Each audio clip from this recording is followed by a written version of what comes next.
So far, it's alleged that the goons are associated with the governor. Thank you very much, ladies and gentlemen of the press. We are here with my colleague, Senator Eddie, because as a Senate, we always discuss issues that affect the country. As you are aware, 2 days ago, we are debating on, a very young person who was killed in a police cell.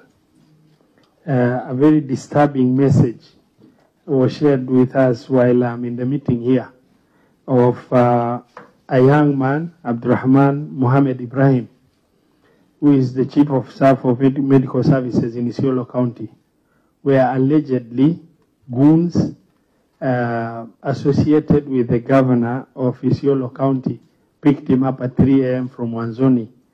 They have beaten him up severely and dumped him in, a forest where the victim was picked by well-wishers and brought to South Sea Hospital, where he's undergoing review and examination. The preliminary information we got is that he has broken hands and other bodily injuries that the young man suffered. Whatever the challenges of the governor in Isiolo County are, it is very unfortunate if the issues of dealing with the challenges the governor has resorts to hiring of goons and intimidation and probably killing, because that's the allegation that is coming forth.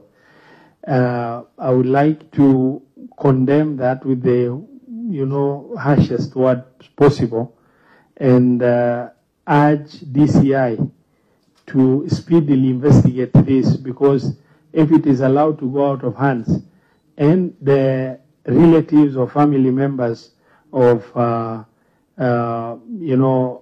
this Abdurrahman Mohammed Ibrahim decide to take matters also into their hands, then we'll have a very serious challenge in terms of people operating outside the law, and where then the end justifies the means in terms of what anybody does.